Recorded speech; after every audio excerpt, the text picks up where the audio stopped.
Hola, buenas tardes a todas, todos, todes quienes nos acompañan en la segunda mesa del coloquio. Esta mesa se llama Prácticas y Rituales Contemporáneos. Vamos a tener 5 ponentes y, bueno, sin más le voy a dar la palabra, voy a presentar, al moderador, quien es Enrique Meléndez Arco. Es licenciado en Lengua y Literaturas Hispánicas por la UNAM. Actualmente está maestrando en Lingüística Hispánica por la misma casa de estudios. Es autor de la obra El sabor de lo prohibido, Eros y Tánatos, Voces del tabú mexicano, publicado por la Secretaría de Desarrollo Institucional de la UNAM a través del Seminario Universitario de Estudios del Discurso Forense, del cual formó parte. Y él va a ser nuestro moderador en esta mesa. Entonces, Enrique, te doy la palabra. Sí, bien, primero que todo, gracias por continuar con nosotros en este coloquio de la brujería en América Latina. Brevemente quiero agradecer al comité organizador por el entusiasmo que mostraron desde la presentación de la convocatoria, la difusión y por mantenernos unidos en este espacio académico, ¿no? A través de las distintas presentaciones que hemos visto y que seguiremos viendo a lo largo de este día y en el siguiente. Esta mesa, como ya dijeron, se compone de 5 presentaciones que nos van a mostrar la vitalidad y la presencia que tiene una práctica que, si bien está desde antiguo, sigue siendo muy actual en distintas sociedades de América Latina y que toca además diversos ejes. Brevemente también les recuerdo cuál va a ser la dinámica de esta mesa. En primer lugar, vamos a escuchar cada una de las presentaciones de nuestros expositores, que aproximadamente durarán 15 minutos. Estaremos atentos a las inquietudes o preguntas que formulen a través de redes sociales y les daremos pronta respuesta una vez que hayan tenido su turno cada uno de los expositores.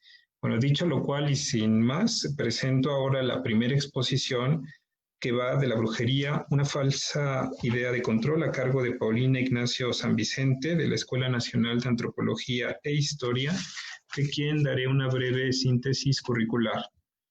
Paulina Ignacio San Vicente ha presentado las ponencias Pulgar oponible en chimpancés y humanos, ventajas y desventajas, en el primer coloquio de primatología, cultura y evolución humana en diciembre de 2013 por la Escuela Nacional de Antropología e Historia, y también el inframundo de la montaña en el coloquio de la montaña en noviembre de 2017 por la misma escuela. Además, ha participado en el salvamento arqueológico del Golfo de Tehuantepec número 12, a cargo de la arqueóloga Tenos Naya Rodríguez, como parte de sus prácticas de fin de carrera en la modalidad de campo expediente. También colaboró en el salvamento arqueológico de Puertas Tacubaya, a cargo de la arqueóloga Pamela Reza Martínez, con la misma modalidad. Le doy la palabra a Paulina.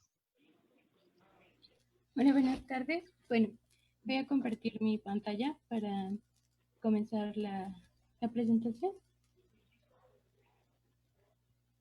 Bueno, yo les voy a presentar brujería, una falsa idea de control. Bien, la brujería ha sido un tema de gran interés, ya sea por el misterio que emana o bien por las implicaciones sociales que ha generado hasta nuestros días, sobre todo entre sus consultores o los clientes de dichos servicios. Esta investigación se centra en las explicaciones que se dan a esta percepción desde el efecto Forer y la sugestión, ya que la brujería actual se usa para satisfacer los deseos y motivaciones de las personas que acuden para hacer uso de este servicio. Además, uno de los beneficios de los trabajos solicitados atañe a la idea de control sobre los demás y sobre sí mismo. La presencia de estas percepciones, ya sea de manera consciente o inconsciente, genera una sensación de satisfacción para el cliente, o bien estos llegan a ser víctimas de estafas y en otros casos venganzas que llegan hasta la muerte. Llegando hasta las repercusiones en la labor clínica de la medicina, tomando como ejemplo casos en países como México, Chile y Colombia. Bien, ahora, ¿qué es la brujería? La brujería es definida por la RAE como un conjunto de prácticas mágicas o supersticiosas que ejercen los brujos y las brujas. Otras acepciones atañen al daño que le provoca a una persona mediante el maleficio de un tercero. Es decir, el fin último de la brujería es dañar. Con el uso de esta mala voluntad se generan malestares en la salud que en los casos más fatídicos llegan hasta la muerte. También cabe mencionar que los conceptos como magia y hechicería son términos generales y atemporales, por lo que no están sujetos a un área geográfica o una etnia específica.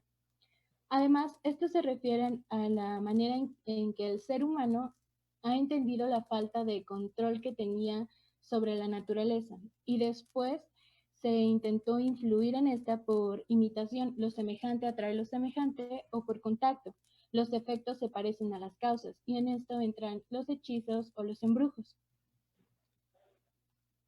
Bueno, una breve historia de la brujería. El origen de las brujas y la brujería tiene una relación intrínseca, por lo que no pueden existir brujas sin llevar a cabo la brujería, y la brujería no puede ser ejecutada sin un brujo o una bruja. La primera vez que se usó el término bruja fue en el año 1287 con el término bruja.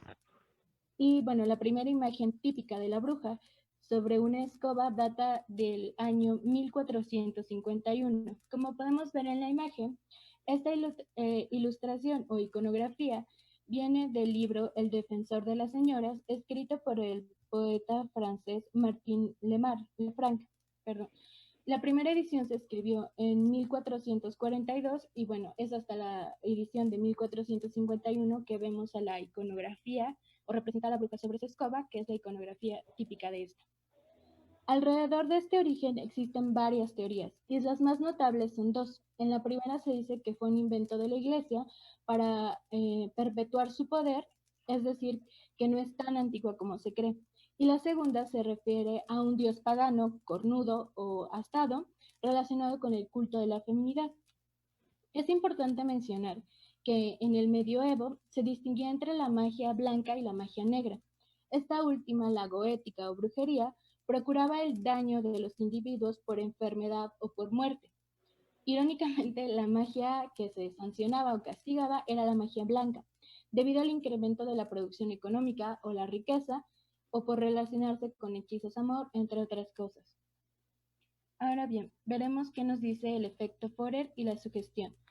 En 1949, Bertrand R. Forer, un psicólogo estadounidense, publicó su estudio titulado La falacia de la validación personal con el fin de demostrar lo fácil que era que las personas fueran engañadas por medio de una descripción general y personal sumada a una aprobación injustificada, la cual provenía de una herramienta diagnóstica.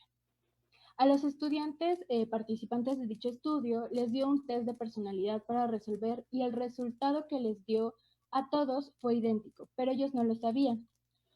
Fue hasta la siguiente clase que se les cuestionó sobre quiénes pensaban que el test había sido acertado, a lo cual todos respondieron con una afirmación para después reír. Los resultados entregados fueron obtenidos de un libro de astrología vendido en un puesto de revistas, y al analizar los datos de este experimento no se encontró una relación significante entre el puntaje de la encuesta, el sexo de estas personas, la edad, el trasfondo ocupacional o las calificaciones obtenidas en exámenes posteriores, ya que esta encuesta, este test se realizó en época de exámenes. A pesar de este efecto, de que este efecto se ha seguido estudiando en el público estudiantil universitario, se considera como un ejemplo de sugestión y autosugestión de la población. Nos dice el psiquiatra español Paniagua que para comprender un fenómeno de la brujería es esencial el reconocimiento del poder de la sugestión, incluida la autosugestión. Este poder nos dice que es tan grande que incluso la influencia que ésta tiene en la sintomatología de sus pacientes es subestimada por los mismos médicos. Y una de las manifestaciones más extremas de la sugestión es aquel trance autohipnótico que ocurrió en las confesiones públicas de las brujas, donde tenían alucinaciones visuales de naturaleza conversiva, es decir, pertenecientes al sistema nervioso, Y esto, bueno, ante la imponencia de figuras de autoridad, que igual, que bueno, equipara esto con el síndrome de Estocolmo. Ahora bien, la autosugestión se define como un proceso en que se estimula el subconsciente a creer o bien a realizar asociaciones mentales con propósitos específicos. También este estímulo puede ser ejecutado de manera inconsciente y ajeno al individuo, con intenciones morbosas, es decir, causantes de enfermedad. Este procedimiento se realiza mediante una exposición constante a la mente del paciente con pensamientos repetitivos, ya sean positivos o negativos, hasta que permanezcan en el subconsciente. De esta manera se crea un control sobre la persona sugestionada o autosugestionada. Y bueno, el peregrinar de las personas que padecen estos males comienzan después de acudir con un médico familiar o general, ya que no se asiste con un psicólogo o psiquiatra, ya que se cree que no están locos. Llegan diciendo que tienen algo que apareció de repente y bueno, se les prescriben analgésicos, ansiolíticos o vitaminas y pues esto no los satisface, por lo que buscan una segunda opinión, ya que no hay como una mejoría sustancial, buscan una segunda opinión en personas fuera del ambiente profesional de la medicina. Entonces, para que la autosugestión cumpla su cometido, debe estar sujeta a la frecuencia de los ritos, la teoría de estos, su duración, el contexto, además el miedo y la fe de las personas, que es lo que los toma o los lleva a tomar la decisión de consultar segundas personas. Y bueno, estos elementos son completamente cualitativos, ¿sí? Pero desencadenan una serie de efectos bioquímicos demostrables y medibles. Ahora, las consecuencias de la salud en México, Colombia y Chile. Para comprender el fenómeno de la...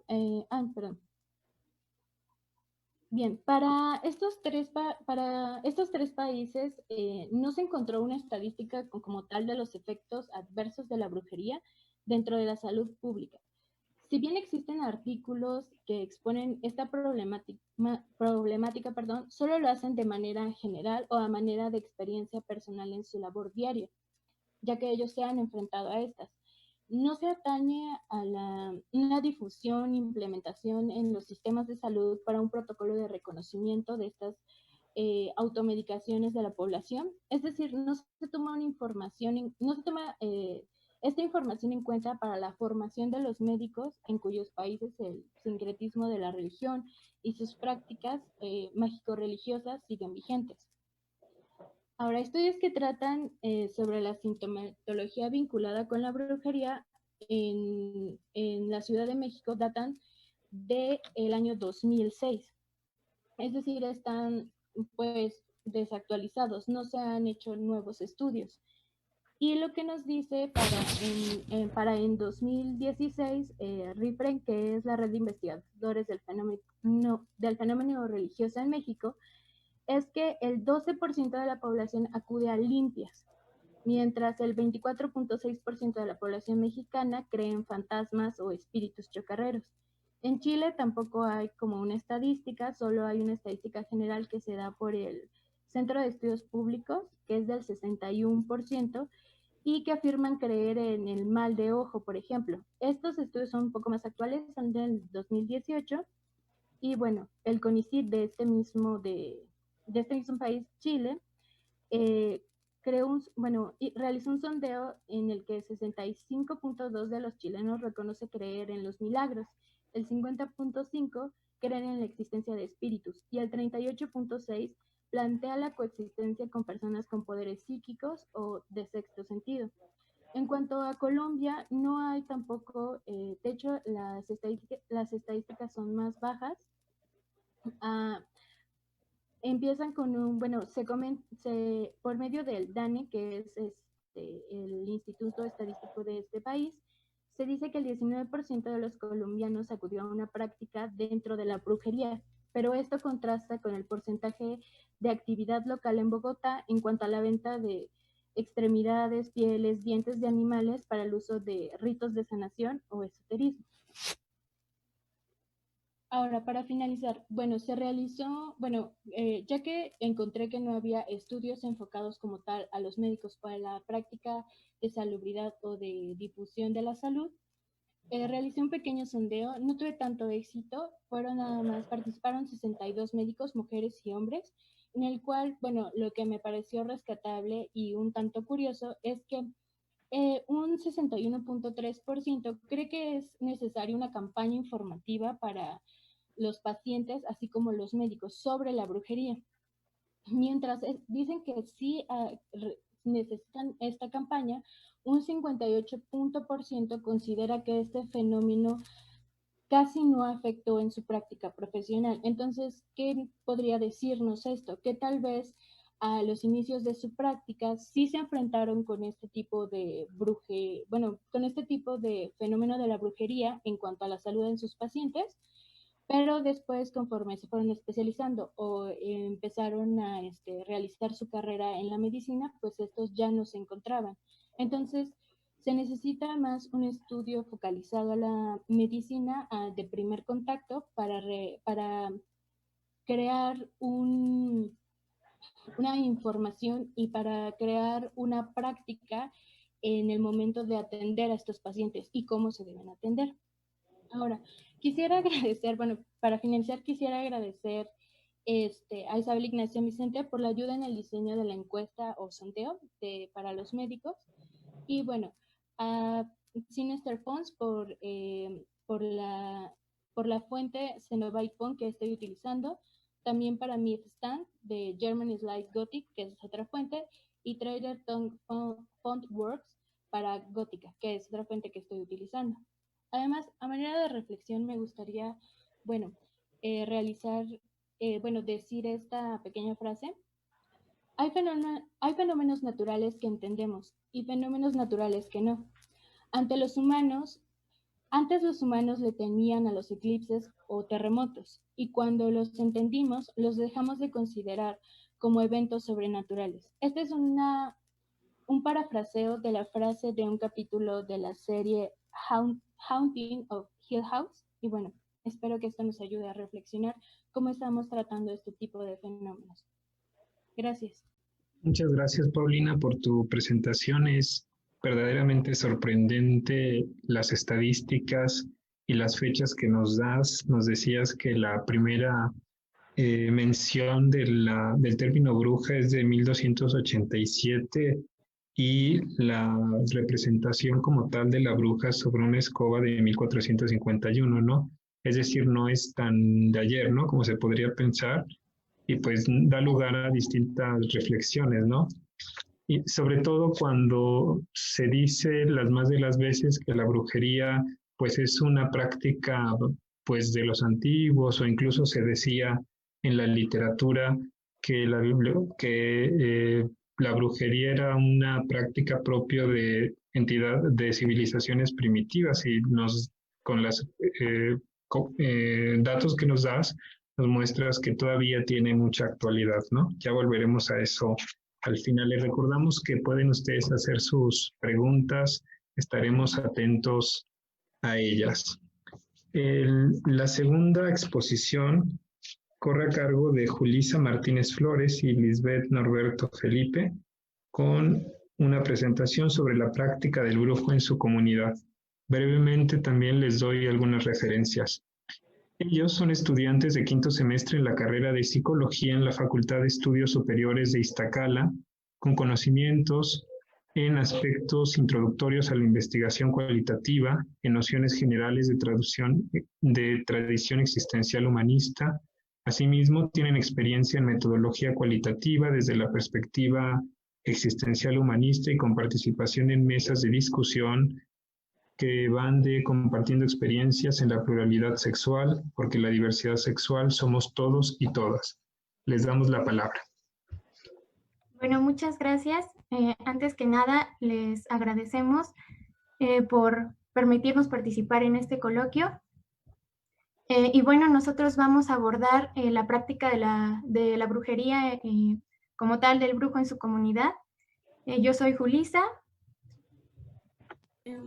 Y mi nombre es Lisbeth Norberto Felipe. Les voy a compartir pantalla. Bueno, nuestro asesor fue el doctor Felipe Cortés Salazar. Y bueno, en un primer momento nosotros tomamos a la brujería como un fenómeno social, pues que ha evolucionado gracias al resultado de creencias que se dan entre quienes la practican y el resto de la sociedad. Y bueno, gracias a estas creencias, pues se han fijado los parámetros para el desarrollo de sus principios y sus campos de influencia. Pues por tal motivo, bueno, dicho lo anterior, es posible entender que la brujería, chamanismo o curandería, como una práctica social y como un evento social, tiene lugar en determinados escenarios y junto con la sociedad del lugar establecen dichos parámetros para su desarrollo, el desarrollo de sus principios y los campos de influencia. Por tal motivo, las regiones consideradas para llevar a cabo esta investigación pues tienen un papel muy brujo, chamano, curandero. Y bueno, de esta manera se hizo alusión a cuál es la ubicación, la postura y la posición del brujo en las regiones de Nicolás Romero, Estado de México, y Álamo, Temapache, Veracruz. Pues referente a lo ya expuesto, se consideró relevante llevar a cabo una investigación que tomara en cuenta cómo es la vida de estas personas y la estructura en el desarrollo de la práctica de la brujería. Por lo tanto, mostramos un análisis de la manera en cómo se construye la identidad del brujo a partir de los contextos, los agentes sociales y la estructura de su práctica social.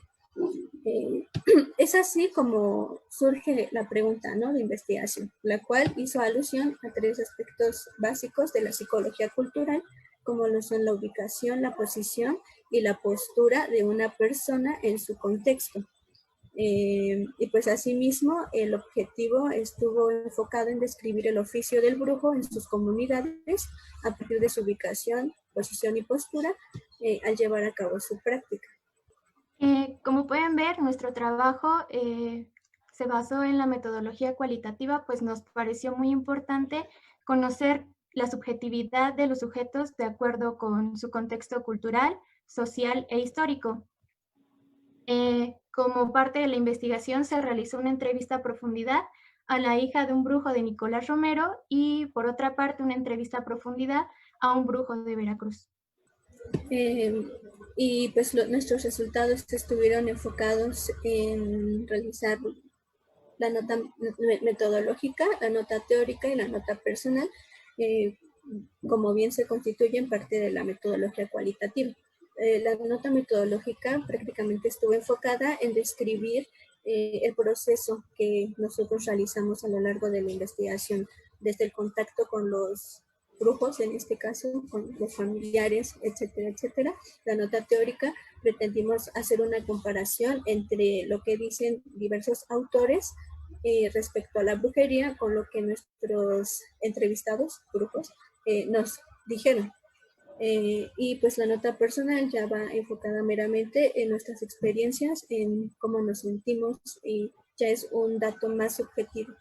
Es así que pues la introducción al análisis tenemos, de acuerdo con Dreyer, que la ubicación hace referencia al lugar en el mundo desde donde está presente el individuo, ¿no?, dentro de un contexto particular, a partir del cual se abre pues el mundo de las perspectivas personales y pues marcando el carácter situado de su práctica personal. Asimismo, tenemos el concepto de posición. En este caso es entendida como la función particular de cada sujeto en un contexto social presente. Lo manejamos de esta manera, pues cuando el sujeto se desplaza a otros contextos, la ubicación y la posición tienden a cambiar. Asimismo, el desarrollo de las posturas personales depende de las interrelaciones existentes entre los contextos, los agentes sociales y la estructura de la práctica social. Esto, pues, considerando la postura más personal, ¿no?, como el propio individuo se considera a sí mismo en su práctica. Y pues vamos a pasar ya directamente con los análisis, a los ejemplos de nuestros análisis. Con respecto a la primera nota teórica, esta está dirigida a la entrevista de la familia, la hija del brujo. Y bueno, retomando el concepto de ubicación, En el contexto predominante de la narración que fue nuestra entrevistada, pues es el municipio de Nicolás Romero, que está ubicado en la región noroeste del Estado de México, donde nuestros entrevistados exponen cada parte. Lo voy a reproducir a continuación. Puestos en el mercado, luego ya se hicieron de unas asesorías en México, pero ya después de ahí, ya, como había mucho malviviente en México, no era tranquilo, pues decidieron comprar en el Estado de México. Nos venimos para acá en Nicolás. Tenían unos... Bueno, posteriormente recuperamos el concepto de postura o identidad. Y bueno, aquí un aspecto importante que consideramos resaltar fue la potencialidad de las participaciones de cada sujeto en un contexto determinado. Pues en nuestro ejemplo, vamos a ver, bueno, primero les voy a reproducir el audio y después entramos como en la parte del análisis. Y sí lo curó, pero le dijo que le iba a enseñar a él a curar a las personas por medio del espiritismo. Entonces ya ahí le dio libros, le enseñó, y mi papá decía que él se dormía y entraba un espíritu que era de su abuelo Matilde Moreno, y él no sabía, pero por medio del espiritismo. Y bueno, aquí podemos observar cómo Isabel nos habla sobre su padre experimentó por primera vez su acercamiento con el espiritismo. Aquí se menciona que utilizó libros y la religión, y bueno, asimismo hace referencia a la experiencia de la posesión de los espíritus, marcando en su padre y por consiguiente en ella la perspectiva particular de la práctica y pues todas sus variantes.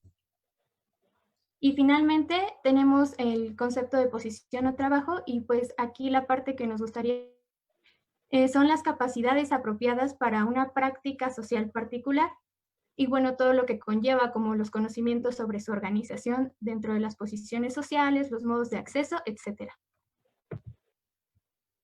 Aquí en la narración de Isabel pues toman relevancia elementos de la práctica de la brujería, estas influidas por las concepciones de salud y enfermedad resultantes de un mestizaje entre el pensamiento mágico y la religión. Él sí dejó de comer mucho tiempo y se estaba muriendo, pero porque allá donde vive él, ¿qué crees que es un pueblo solo? Y pues ahí y se lo trajeron a México y lo internaron en un hospital. Entonces ahí le hicieron toda clase de estudios, porque un hijo de él pues trabaja en la policía. Entonces tenían los mejores estudios en el hospital, pero nunca le encontraron nada, y él dejó de comer. Entonces esa señora pues nos dijeron que hacía limpias y todo eso, y que maldades, y sí lo llevaron al señor, su abuelo, y sí, y comenzó a comer, y de que se enfermó a la fecha que murió duró como 5. Entonces, por ese lado, pues dijimos, sí, es cierto. Bueno, y dentro de esta misma temática, pues también se considera que la enfermedad es causada por otra persona utilizando la intermediación de algún brujo o chamán, pues por motivos de envidias, problemas de dinero o malas voluntades. En este sentido también tenemos un fragmento, pero para agilizar un poco voy a pasar a la siguiente diapositiva. Y bueno, aquí podemos observar, esta es una fotografía del padre Isabel. Fue nuestro sujeto de investigación. Y bueno, vamos a pasar al análisis de la entrevista del brujo de Veracruz. Así es, gracias compañera. Pues con respecto a estas categorías que establecimos, pues yo también tengo el lado de la ubicación, pues entendida como el contexto en el que está situado físicamente el entrevistado y pues el lugar en el que ejerce su práctica social.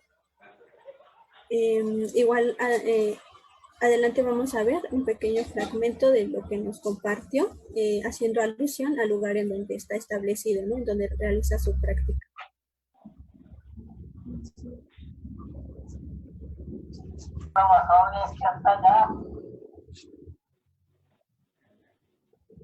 Bueno, aquí pues pudimos escuchar un poquito de lo que nos dijo. Reynosa está situado en Veracruz, entonces ahí es su posición, ¿no? El lugar en donde, su ubicación más bien, el lugar en donde está establecido. La siguiente, por favor. Por otra parte, tenemos la posición como el lugar concreto en el que se ejerce la práctica a partir de su participación con otros y cómo este individuo, esta persona, influye en ese contexto. Igual les voy a mostrar un pequeño fragmento de lo que nos compartió. Y bueno, aquí, por ejemplo, digamos que es como los demás lo consideran, porque yo igual les mencioné, ¿no? Que es su relación con los otros, cómo es su posición con relación a los otros. Entonces aquí tenemos como dato Ortiz, que menciona que existen dos formas. Yo lo relacioné con la teoría, como les comenté al principio, como la nota teórica lo requiere. Entonces Ortiz menciona que existen dos formas en que un curandero puede, en nuestro caso un brujo, que puede comenzar su aprendizaje, ya sea porque se lo heredan o porque nace con él, ¿no? Por un don, por así decirlo, o porque alguien se lo hereda ya cuando es mayor. Y adelante, igual les vamos a mostrar un pequeño fragmento. ¿Y comenzó a trabajar usted en eso? ¿Por qué empecé a trabajar? Porque me seguían trabajando. Por eso no me perseguía y tenía miedo que me iba a morir. Ya me busqué y me dijeron que agarrara el trabajo que no es para que no vaya a morir, es que ella quería que trabaje con ella. Acepté. Para que él crea, él trabaja con la Santísima Muerte y ahí lo quiere. Ahí está, tomar fotografía para que lo vean. Como podemos escuchar aquí, él pues menciona, ¿no? Que a él lo buscaron para que trabajara en esto. Entonces él es como recibe esta práctica y la comienza a realizar. No, fue como una herencia, por ejemplo, de sus familiares, de sus antecedentes. La siguiente, por favor. Y pues aquí igual se mencionaba un poquito de lo del don, ¿no? Que algunos niños ya nacen con el don, entonces se relaciona igual con lo que les mencionaba de Ortiz. La siguiente, por favor. Y pues en cuanto a la postura, es cómo se identifica en su grupo específico personalmente, ¿no? Esto es meramente personal, en donde su práctica cobrará una dimensión que él considera como una práctica que solo ayuda a las personas sin definirse desde una categoría específica, pues dentro de esta categoría hay otras subcategorías que tratan acerca de elementos con los que se identifica el entrevistado, el brujo de Veracruz, como bien pueden ser la religión, la envidia, que también influye en su práctica, y pues en otras experiencias como temas del dinero.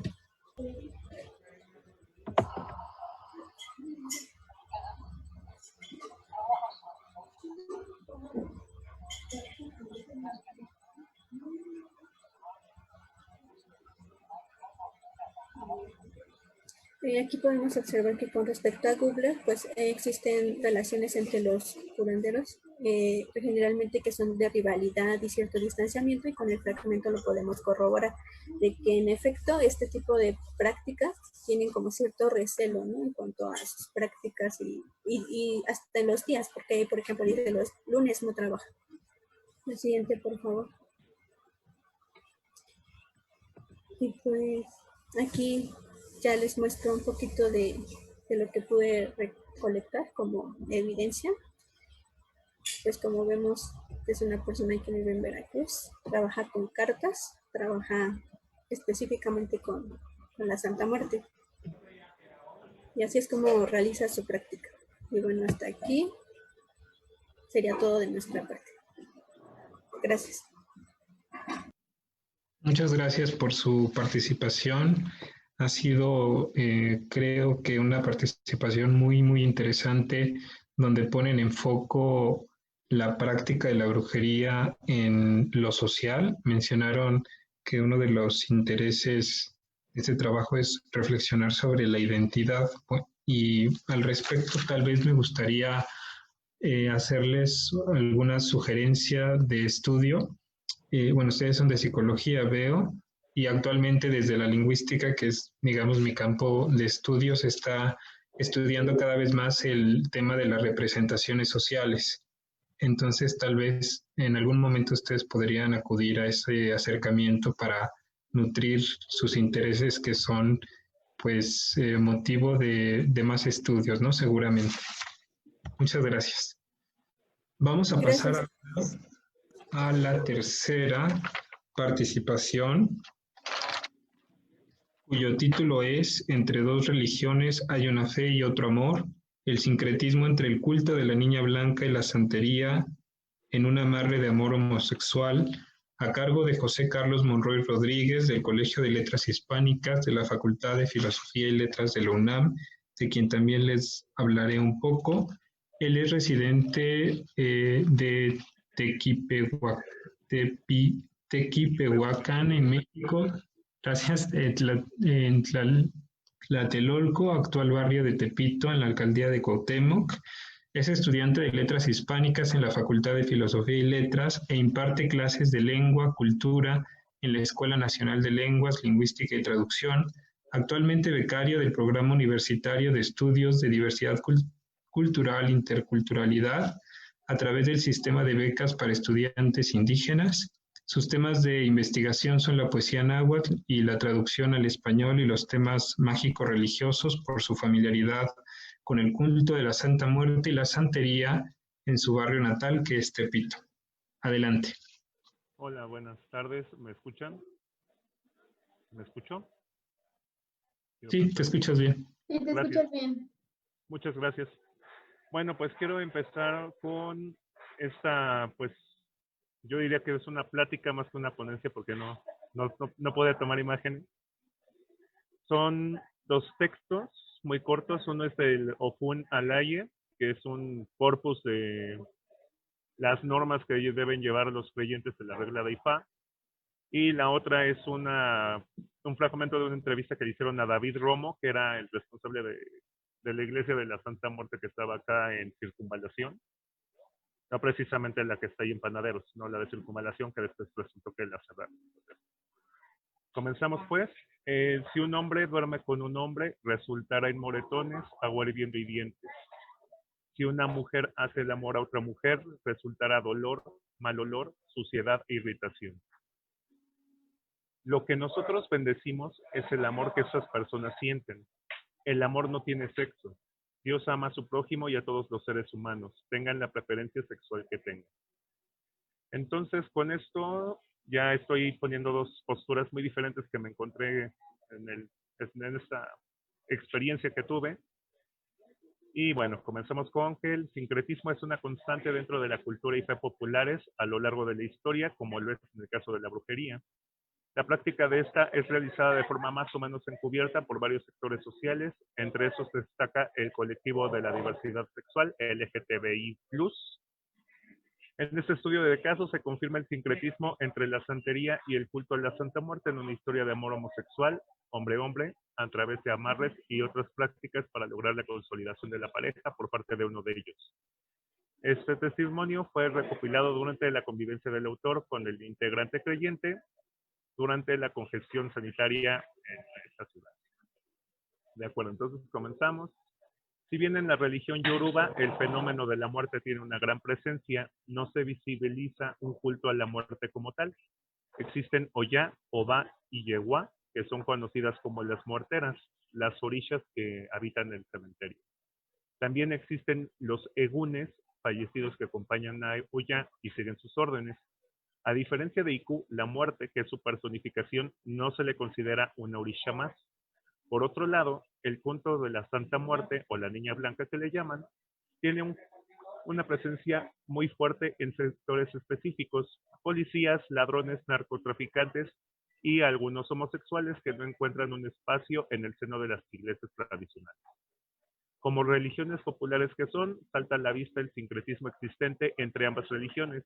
O ya, por ejemplo, una de las muerteras es identificada con la Virgen del Carmen. La Santa Muerte es atendida con oraciones de origen católico y otras diseñadas para su culto particular. Digo, ya de hecho el hecho de decirle Santa Muerte ya implica una influencia cristiana. Dada la naturaleza sincrética de ambas religiones y la presencia que tienen en la población homosexual, ambas, haría pensar que en algún momento se pudieran encontrar prácticas que incluyen elementos de las dos en una sola, realizada por un creyente que conoce las dos tradiciones. El detonante para que esto ocurriese fue que yo conocí al informante, que por respeto no daré su nombre, terminamos mal, pero esa es otra historia. Entonces, él encontró su religiosidad con la Niña Blanca a la edad de 17 años, se tatuó su imagen sobre el brazo derecho, se asumió como santero a los 22, y si bien no ha renegado su herencia católica, porque festeja a la Virgen de Guadalupe y otras fiestas como la Semana Santa, ha sabido compaginar sus creencias sin que esto suponga un conflicto para él. Él cumple con los ritos de la santería y de la Niña Blanca respectivamente. A los orishas le realiza salutaciones con maracas y cencerro al llegar y salir de casa. Atiende a cada uno de sus santos según el día que les corresponde. Por ejemplo, al igual le toca en los lunes. A la Santa Muerte respectivamente le presenta ofrendas como manzanas, cigarros y una copa tequilera de licor de cada 2-3 días en 2 altares diferentes. Esto él lo explica porque los orishas corresponden al plano celeste y la madrecita, como él le llama a la Niña Blanca, corresponde al plano del inframundo y los muertos. De hecho, en la santería se considera que está el plano de los muertos, que son, por decirlo así, un avatar de los orishas cuando bajan al inframundo, que también se consideran lado oscuro o magia negra, a diferencia del culto a los orishas propiamente dichos, que es magia blanca. Entonces, ese sincretismo ocurrió por una ruptura que tuvo con su primer pareja hace unos 10 años. El testimonio es el siguiente. Yo no podía aceptar que me dejara así como así. Era mi pareja y lo amaba. Él había conocido otros en su trabajo y comenzaron a salir. Ya vivíamos juntos. Como ya empezaba a envolver sus cosas para llevárselas, decidí entonces amarrarlo para que no se fuera. Hice un pentagrama con veladoras rojas y puse un papel con su nombre en el centro. El papel es estraza, aclaro. Comencé a rezar. Santa Muerte que venciste a Cristo en la cruz, tráeme vencido y humillado a R para que vuelva a amarme y nunca me deje. Por días estuve fumando cigarros con su nombre y rezándole a mi mamá, Santa Muerte, para que volviera. Por esos días, mi padrino de la santería tiró los cocos y me dijo que los ibeyes querían llegar a mi casa, que si los aceptaba traerían felicidad, amor y dinero. Los acepté y les pedí que me trajeran a R de vuelta con un endulce. Después de unos días, él regresó a la casa y continuamos juntos unos años más. Pero él no cambiaba. Por fin nos separamos. Pero nunca deshice el amarre ni en el dulce. Aún ahora me sigue buscando. Y todo lo que le tocaba a los demás, novios o amantes de él, me lo quedé yo. Sus enojos, su ternura, sus infidelidades. Eso es algo que no te dicen en la brujería. Sí puedes hacer trabajos, pero debes de pagar el precio por hacerlo y no es dinero. He tratado de romper los trabajos, pero solamente se hace más fuerte. Le pedí a mi mamá y a mis santos que me lo dejaran y ahora ya no me lo puedo quitar. Él no sabe que lo trabajé y no sé qué haría si se enterara. Precisamente de la frase esta de Ofunalaye, al ser cuestionado sobre su sexualidad y sus creencias, él me contestó que su primer padrino le dijo que eso no debía ser, marcó a Cuba y le preguntó a sus hermanos de la Casa Santera si podía haber homosexuales en la religión y todos dijeron que no. Se sintió mal y pidió a Yemayat en el mar, él vivía en Playa del Carmen entonces, que le ayudara a encontrar su Casa Santera. Poco después conoció a E, que fue su padrino. Él lo rayó y lo coronó para salvarse de la muerte en un accidente que tuvo. Ahí fue cuando empezó a manejar el palo mayombe. Y resulta que E también es homosexual o es gay igual que él. y él le confirmó que sí se pueden hacer amarres del mismo sexo porque son dos almas, no importa el género. Con la Santa Muerte, por ejemplo, no hay problemas por ello. Hay mucha gente que cree en ella, que también es el colectivo, yo conozco varias. Y resulta que él se coronó en Matanzas, Cuba, y con los homosexuales o patrias son santeras, ¿no? Ya están coronados. Hay algunos ibeyes, aleyos, principiantes y de otro tipo dentro del escalafón. Sin embargo, no pueden llegar a ser babalaos o el grado máximo dentro de la santería, aunque tienen su espacio. La Santa Muerte es IQ en la santería y muchos santeros la respetan, aunque no la comparten. Le indicó cómo debía soltar los envoltorios de Oshun, la orilla del amor y la riqueza, gritando el nombre de R para que se calmara y volviera a él. Si bien entre los santeros el culto a la Santa Muerte no se ve en Cuba, allí es conocida a diferencia de la Virgen de Guadalupe, por ejemplo. Él menciona que una de sus hermanas de la santería, homosexual también, se casó con la Niña Blanca estando aún coronada, aunque no lo hizo por un sincretismo, sino lo hizo como un voto que le había hecho a la Santa Muerte, personalmente. Esto pudo ser un antecedente que mi informante retomó en su amarre para mantener al lado al que fue su pareja. Ya para terminar, el sincretismo es parte de la convivencia de grupos humanos a lo largo de su historia. En el caso de la santería o regla de Ipá, esta se mezcló con la religión católica con la característica del dimorfismo en las divinidades. Por ejemplo, Obatalá, el señor de las cabezas, se identifica como la Virgen de las Mercedes. Shango con Santa Bárbara. El Ewa, mensajero de Olofi, se asocia en ocasiones con el ánima sola. Y el uso de ceremonias para pedir ayuda de los orillas en las dificultades de la vida cotidiana. Destacan los endulces y amarres para atender las cuestiones amorosas. En el caso del culto de la Niña Blanca, Santa Muerte o la Madrecita, hay una influencia de la religión católica que se visibiliza en el uso de rosarios y oraciones derivadas de otras católicas para su culto. Existe también la afirmación de que ella fue la única que venció a Jesucristo en la cruz y esto le da un poder para realizar el sorteo de todos los tipos de obstáculos, en especial amorosos.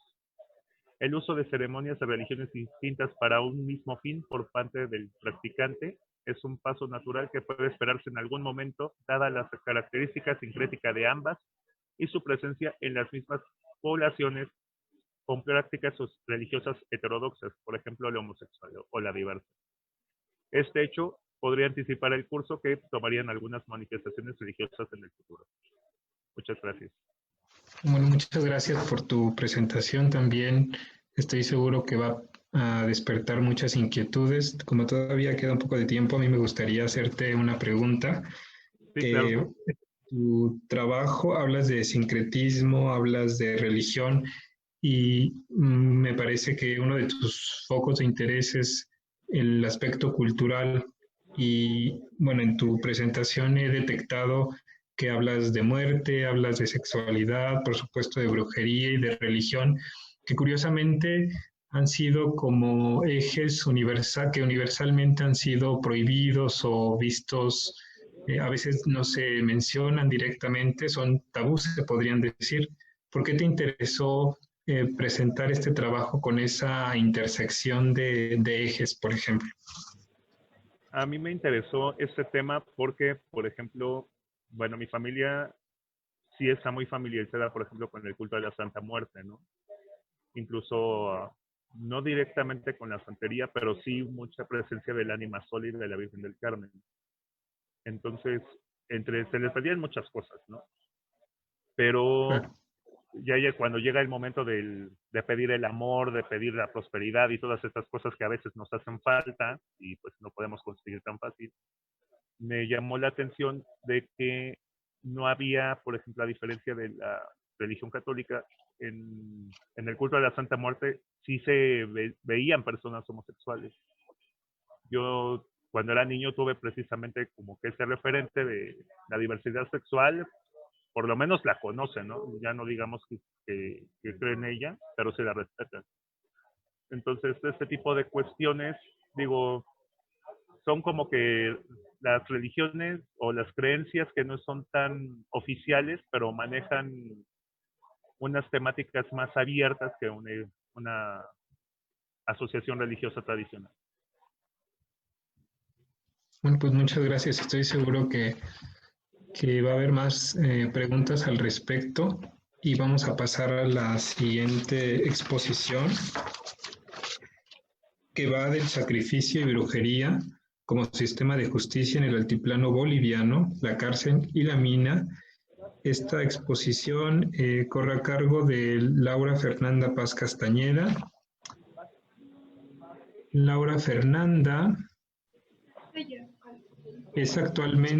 cursa el cuarto semestre de la licenciatura en Estudios Latinoamericanos en la Facultad de Filosofía y Letras de la UNAM. Es creadora y editora de un podcast sobre temáticas culturales y sociales de América Latina. Sus rutas de trabajo están siendo dirigidas hacia la investigación histórica con énfasis en la tradición oral y el radio en el área andina. Tienes la palabra. Gracias, buenas tardes.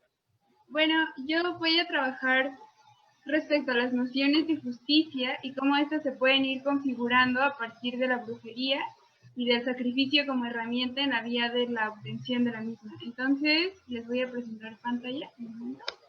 Pues, la temporalidad que estoy trabajando son las 2 primeras décadas del presente siglo en Bolivia y en 2 puntos específicos. Trabajo en la cárcel de San Pedro, ubicada en la parte de La Paz, que es el punto amarillo en el mapa, y trabajo también la zona minera del Potosí, que es el punto marcado con azul.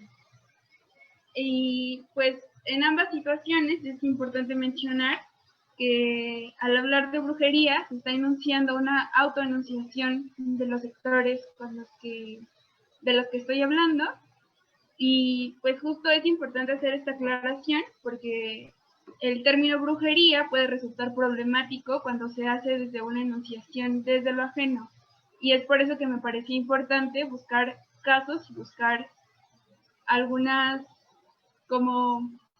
testimonios donde se hablara desde lo personal y desde la autoenunciación hacia la brujería. Y pues el plano boliviano es muy interesante porque tiene algunas regulaciones legales que no existen en otros países respecto a la brujería, y dichas regulaciones fueron hechas durante el gobierno de Evo Morales, y eso tiene también una serie de particularidades que vamos a ir retomando un poco hacia el final, pero pues justo es importante marcar esta relación de las prácticas de brujería con el Estado y el aparato jurídico dentro de Bolivia. Y bueno, estos son los 2 espacios que voy a tratar, es la cárcel de San Pedro y la figura del tío en la zona minera. El tío es una figura que se coloca dentro de la mina, es una figura masculina, un tanto con tintes diabólicos, roja, de cuernos, pero que tiene ciertas relaciones con las deidades andinas previas a la época de la conquista, y que justo se fueron fusionando con este sincretismo y estos procesos de colonización en ese periodo de tiempo, incluso hasta la actualidad. Pues solo como para ejemplificar y mostrar como qué espacios estoy tratando. Y ahora sí, específicamente voy a hablar primero de la parte de la cárcel. Y la cárcel de San Pedro es muy particular porque se maneja en un sentido distinto, ¿no? Se supone que era un modelo innovador en el que el Estado iba a tener menos injerencia dentro de la cárcel, para que así se pudiera tener un poco un acercamiento más hacia una reinserción social por parte de los presos, pero eso terminó en un desatendimiento total de las necesidades básicas, y eso hizo que entonces los procesos dentro de la cárcel sean aún más complejos, ¿no? Siendo que, por ejemplo, tienen que pagar por noche para poder dormir en una habitación aproximadamente desde 15 pesos mexicanos hasta 2,700, ¿no? Ya hecha como la conversión de bolivianos a mexicanos. Y pues no siempre es posible pagar, y eso hace que los presos tengan que dormir en los pasillos, no hay un servicio de salud establecido, por lo tanto ellos tienen que pagar el hospital, el traslado al hospital y un custodio que los acompañe. Y asimismo tienen que pagar, y no está tan estipulado la parte del acompañamiento legal, lo que significa que muchos casos quedan varados y muchos procesos quedan sin darles como el debido seguimiento. Pues también es importante como mencionar qué tipo de presos, qué tipo de delitos están dentro de la cárcel. Y la mayoría de las personas que se encuentran ahí son exmineros, excampesinos o personas que no tenían como un hogar y empezaron a dedicarse al narcotráfico por impuestos muy pequeños, y que pues justo un poco la crítica está hacia que se está capturando a las personas que se encargan de distribuir rangos mucho menores, y pues a los narcotraficantes en realidad no hay como una gran persecución y no hay como un trabajo específico al respecto. Y bueno, dentro de estas condiciones de la cárcel existen unos sujetos que se llaman yatiri, y los yatiris, su origen es de las comunidades indígenas de la zona de la sierra, y en el plano comunal tienen una función distinta. Es yatiri cuando se nace como tal o cuando se es alcanzado por un rayo en la adultez, y las funciones del yatiri están destinadas a la sanación y al acompañamiento espiritual. Pero en la cárcel lo que pasa es que sus funciones son distintas y entonces empiezan a incorporar elementos de otros cultos, tales como el sacrificio de animales y los maleficios hacia los jueces y hacia las autoridades, que sirven un tanto a forma de venganza y un tanto a forma de restablecer una justicia dentro de la cárcel y para los presos. Y también la parte de los sacrificios animales se supone que se compone de perros, gallinas o gatos, pero como está dentro de una prisión es muy muy complicado hacerlo, ¿no? Y introducir a los animales, y lo que se hace entonces es usar a los animales que pueden encontrar en los pasillos, en los tejados o lo que tengan a la mano. Y esta dualidad del yatiri, de poder enunciarse yatiri y al mismo tiempo brujo, por retomar elementos de otras culturas, lo que va a hacer es que se respete su papel dentro de la comunidad y dentro con las personas con las que convive, en tanto sabio y en tanto guía, pero también se compone una segunda parte, que es la visión de poderoso y vengativo, que es una cosa que no está fuera de la cárcel. Y entonces, pues, un poco podemos ver cómo los elementos son un tanto complementarios. Podemos ver que se utiliza la lectura de hojas de coca, que es un proceso como un poco más tradicional y que parte un poco más de lo comunitario, y cómo esto se fusiona a su vez con elementos como las velas negras, ¿no? Y esto nos acerca un poco como hacia algunas configuraciones de lo que es brujería en Bolivia y cómo se relaciona con la parte indígena. Entonces me puse a rastrear algunas publicidades de brujos bolivianos, y pues justo podemos ver que se recurre a la autoenunciación de indio, y se recurre también a elementos que parten de lo indígena, tales como la cerámica andina y como las hojas de coca, que se fusionan con las velas negras y con la muerte. Lo cual no quiere decir que lo indígena sea brujería, pero sí que la brujería se puede acompañar de elementos indígenas en el contexto boliviano, y eso es una cosa que no se ve como en todas partes. Y pues un poco para cerrar este primer apartado, podemos ver como que durante la pandemia la situación en San Pedro se vio aún más complicada y empezaron a morir un montón de personas dentro de la cárcel, justo por esta parte de desatendimiento por parte de las autoridades y sobre todo por parte del gobierno ilegítimo que estuvo en Bolivia hasta hace muy poco. Y bueno, entonces, cerrando este primer apartado, pasamos a la parte de la mina, donde se encuentra la figura del tío, que ya anunciaba un poco al principio de qué se trata. Y pues justo el tío en un primer momento no se configura como brujería, ¿no? Su figura empieza a aparecer de distintos relatos, pero la mayoría coinciden en que surge en la época de la conquista y cuando se empezó a hacer la explotación del Cerro del Potosí durante la colonia, y pues su figura sirve un poco hacia la protección de los mineros, la protección ante la silicosis, que es una enfermedad pulmonar que los afecta, que afecta a la mayoría de los mineros y que provoca muertes muy jóvenes. Los protege ante todos los derrumbes que pueda haber dentro de la mina y también los provee del mismo mineral, ¿no? Entonces los mineros le hacen algunas ofrendas con hojas de coca, con alcohol y con velas y serpentinas, como podemos ver en esta imagen. Y pues en ese sentido, en ese primer momento no se entiende como brujería, pero puede empezar a considerarse como tal cuando alguno de los mineros rompe el pacto colectivo y empieza a ofrendar al tío animales o incluso personas, ¿no? Y entonces esa ruptura del acuerdo que tiene con sus compañeros para un bien común y de reciprocidad con el tío se convierte en brujería porque implementa elementos de otras culturas, ¿no? Tales como los sacrificios de animales y de nuevo los de las negras y ciertos tipos de procesos que no van vinculados directamente al tío. Y algunos testimonios de algunas personas que viven en zonas mineras anuncian cómo esto puede generar una ruptura en el orden como cosmológico que puede provocar que el tío de pronto ya no se llene con las hojas de coca y ya no se llene con la parte del alcohol, sino que reclame otro tipo de sacrificios, como los que hacen estas personas que rompen la parte de la justicia colectiva que existe con el previo acuerdo, ¿no? Entonces, pues justo es muy interesante ver cómo en la cárcel estos rituales lo que hacen es restituir la parte de la justicia y cómo lo que pasa en la mina es totalmente lo contrario, cuando los sacrificios se utilizan para romper las nociones de justicia establecidas previamente.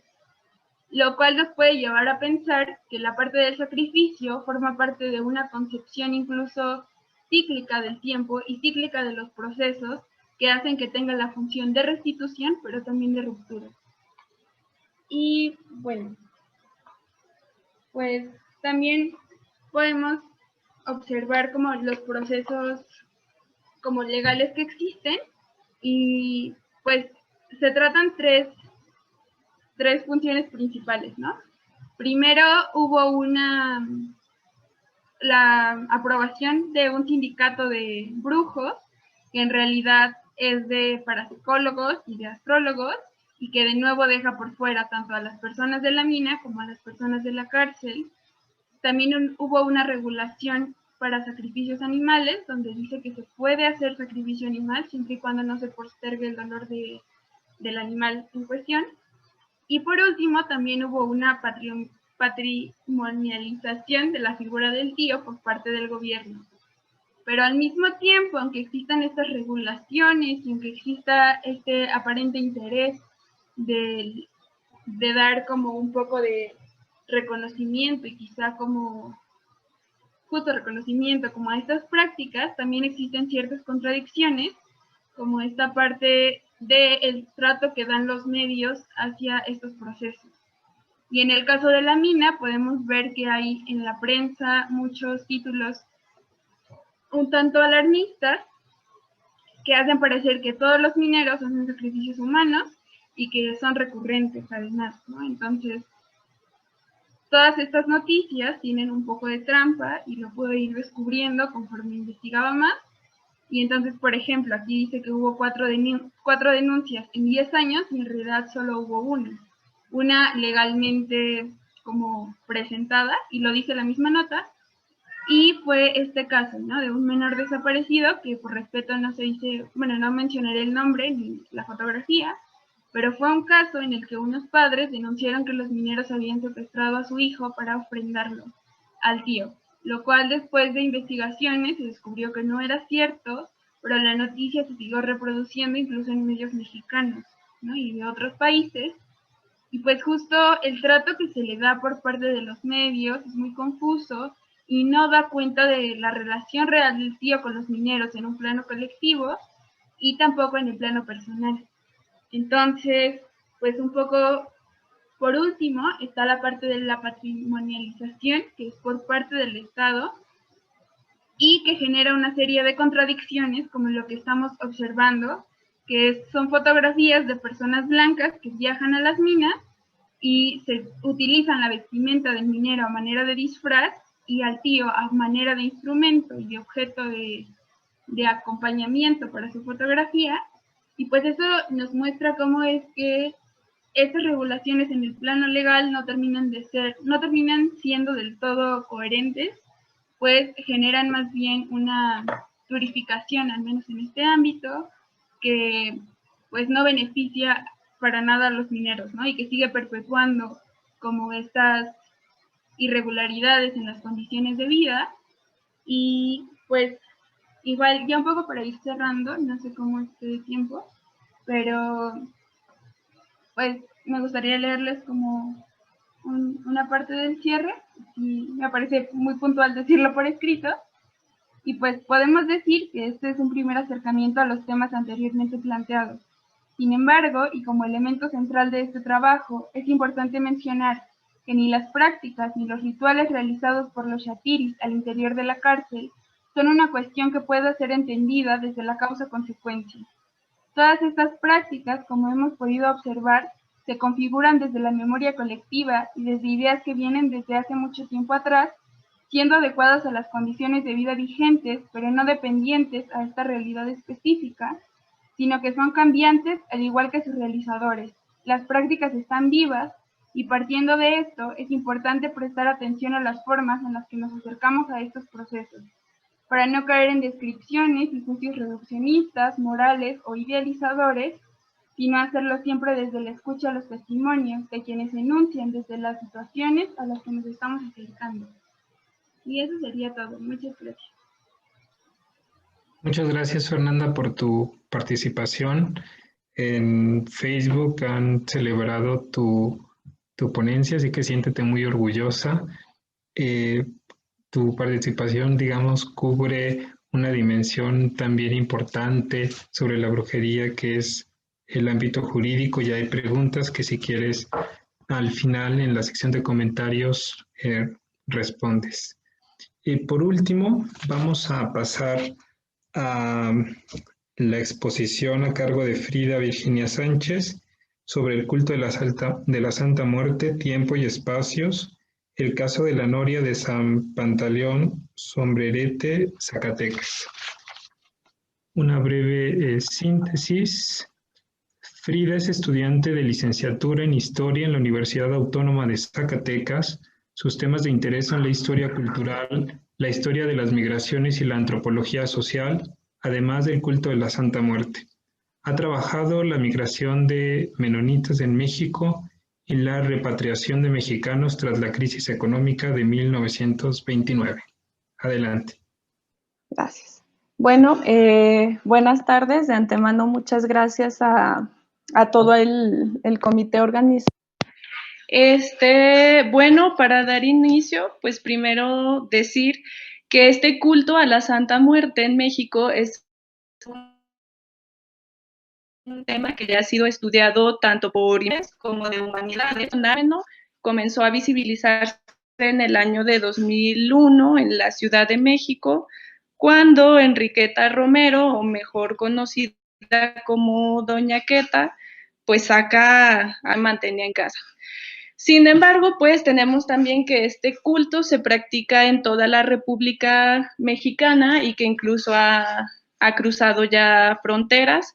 Pues vemos aquí, bueno, traté de hacer un mapa de algunos lugares, Sinaloa, en Veracruz, en la Ciudad de México, en Hidalgo, en Tijuana, y pues también aquí en Zacatecas, en el municipio de Sombrerete. Las representaciones iconográficas, así como las peticiones y prácticas, varían dependiendo del tiempo y espacio, por lo que no se sabe dónde y cuándo surge el culto a la Santa Muerte. Este trabajo que yo realicé tiene como objetivo analizar cuál es el origen del culto a la Santa Muerte en la región de Noria de San Pantaleón, del municipio de Sombrerete, Y pues al ser esta región un lugar que forma parte del Camino Real de Tierra Adentro, es posible que los orígenes de esta práctica estén arraigados al siglo XVI, no como tal a la Santa Muerte, pero sí un culto a la muerte, que eso es algo que posteriormente iré mencionando. Y bueno, actualmente este pueblo habitan casi cerca de 30 personas y pues la fecha en la que es mayormente frecuentado corresponde a cada 27 de julio, que es el día de San Pantaleón, o conocido por patrono de los enfermos, y pues tenemos que la mayoría de los visitantes vienen de otros lugares de la República Mexicana o incluso de Estados Unidos, acuden a la capilla en la que se encuentra la Santa Muerte. Aquí es importante señalar que muchos autores o mismas personas que practican este culto refieren que como no hay como tal un día que sea de la Santa Muerte, se aprovecha el día del santo del lugar para realizar también alguna celebración a la Santa Muerte. Y bueno, para la elaboración de este trabajo, pues yo utilicé testimonios orales, realicé una serie de entrevistas, pero aquí yo las entrevistas que realicé las hice con los encargados de la capilla. Hasta la fecha, pues no he podido hacer con alguien como tal que sea devoto o creyente de la Santa Muerte. También se utilizó documentación bibliográfica y es importante decir que aquí utilizo los conceptos de religiosidad popular y de santos populares. Entender la religión popular con el concepto que da Gilberto Jiménez como el conjunto de todas las prácticas simbólicas consideradas por el pueblo dentro de sus prácticas y relaciones sociales. También se le conoce a la religión popular como la religión de los oprimidos, ya que en la mayoría de los casos se encuentra vinculada con los procesos de vulnerabilidad social. De ahí que este tipo de religiosidad forme parte de la vida cotidiana de algunas personas. Aquí, esto de la religión de los oprimidos, se me hizo también muy interesante lo que mencionaba el compañero José Carlos, lo que decía que pues realmente la religión oficial no te permite a veces cierto tipo de creencias o cierto tipo de prácticas que forman parte de la vida cotidiana, ¿no? Y bueno, el de santos populares, que pues estos no emergen como tal de una institución religiosa o del cristianismo oficial, ya que pues la definición de santo es la designación usada por el cristianismo para reconocer a individuos que han llevado una vida heroica, mientras que estos santos populares son sujetos que han sido sacados a los altares por el pueblo, sin la aprobación como tal de la Iglesia Católica. Pues otro ejemplo de santos populares podría ser Jesús Malverde o Juan Soldado. Y bueno, este trabajo que yo realicé, bueno, lo realicé para una materia de historia cultural. Lo divido en dos apartados. Uno es un breve recorrido de las etapas por las que ha atravesado este culto a la Santa Muerte en México, y después yo aterrizo en el estudio de caso del municipio de Sombrerete. Y bueno, vamos ya a entrar a lo de que es la historia de la Santa Muerte. Resulta difícil establecer cuándo y en dónde fue el origen del culto a la Santa Muerte, pues, pero sin embargo con los testimonios orales y las fuentes bibliográficas se puede hacer o sacar conjeturas que nos acerquen un poco, ¿sí? Entonces, bueno, vamos a pasar aquí. Tenemos entonces que pues esta historiadora, Elsa Malvido, nos dice que las representaciones de las calaveras o la imagen como tal de la muerte, para causar un poco de temor, aparece desde la Edad Media con la peste bubónica. El mismo historiador también, Johann Huizinga, menciona en su libro del otoño de la Edad Media cómo se hacían relatos de los tres jóvenes que se encuentran a 3 muertos, y estos les causan repulsión, y la muerte les habla a ellos pues de que en un tiempo así se verán, o del que no, la vida no es eterna. Y esta historiadora también, asimismo, en este apartado, pues hace una relación que se puede hacer incluso un análisis iconográfico muy interesante de cómo se retoman elementos de estas imágenes de las danzas macabras o de los grabados en madera, por ejemplo, con la guadaña, que hasta la fecha algunas imágenes de la Santa Muerte la tienen, o también con el reloj de arena, ¿no? que representa el tiempo. Aquí están unas imágenes que hacen alusión.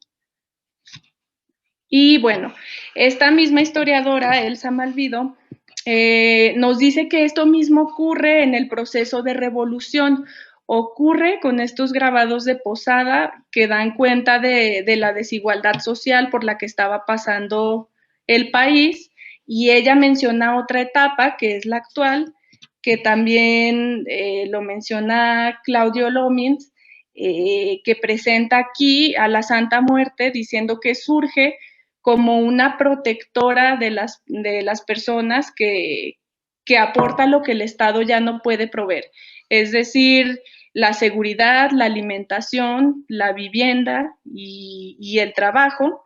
Pues vemos aquí algunos exvotos, ¿no? Y bueno, por su parte, Jorge Illescas, él sí hace ya como tal, plantea 2 etapas históricas del culto a la Santa Muerte y una posible etapa de consolidación. La primera etapa, que él la llama la etapa clandestina, que corresponde a los años de 1940 y al 60, que es aquí también en donde, de acuerdo con las entrevistas que yo hice, se inscribe el culto a la Santa Muerte en Zacatecas, en Sombrerete. Y bueno, él dice que aquí se caracteriza por la escasa manifestación pública del culto. Además, en esta etapa se asocia la Santa Muerte con el oscurantismo y la brujería. Se caracteriza porque las prácticas se realizan en espacios privados, y además en esta etapa se inscribe la novela de Oscar Lewis, de Los hijos de Sánchez, en donde se menciona a la Santa Muerte como una protectora de relaciones amorosas. Aquí menciona una cita de la novela que dice: cuando mi hermana Antonia me contó en un principio lo de Crispín, me dijo que cuando los maridos andan de enamorados se les reza a la Santa Muerte. Es una novena que se reza a las 12 de la noche con una vela de cebo y el retrato de él. Y bueno, la segunda etapa, que ya es la etapa de auge, pues esta etapa parte a partir del año de 2001, cuando Enriqueta Romero, doña Queta, saca a la calle su altar, y pues vemos que los altares comienzan a salir a la luz en distintos lugares de la Ciudad de México y en otros estados del país. Asimismo, se incrementa el mercado del culto con la venta de veladoras o de imágenes. Pues yo creo que en cualquier ciudad, si vamos al mercado, vamos a encontrar estos tipos de puestos, ¿no? Y bueno, también menciona que así como crece el culto a la Santa Muerte, pues esta etapa se caracteriza por una campaña de ataque hacia el culto por parte del gobierno de Felipe Calderón, ya que se relaciona a la Santa Muerte como símbolo religioso de los narcotraficantes. Bueno, vemos aquí, por ejemplo, esta nota del 2009, la Santa Muerte dice ser víctima de la guerra del narco en México, y pues vemos aquí algunas citas, ¿no? Y por último, esta etapa de consolidación, que se trata ya de una expansión geográfica que ha venido ya cruzando fronteras, principalmente en Estados Unidos, y que se caracteriza ya por una mayor tolerancia a los devotos y también por la presencia de este fenómeno social en redes sociales como Facebook, YouTube, Twitter. Aquí, por ejemplo, me encontré yo hace un par de días, era una transmisión también en vivo, pues ante la pandemia se busca, ¿no?, a la Santa Muerte. Y pues vemos todavía comentarios como aún no se ha aceptado como tal el culto.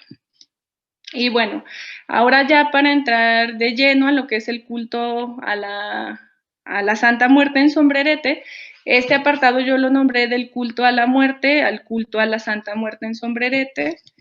Y bueno, estas son unas imágenes, esta es una imagen actual y esta es una imagen que saqué de la noria de San Pantaleón, que en un principio fue llamada Villa de San Martín, que fue uno de los reales de minas más importantes del norte de México durante el virreinato, pues debido a la extracción de minerales como plata.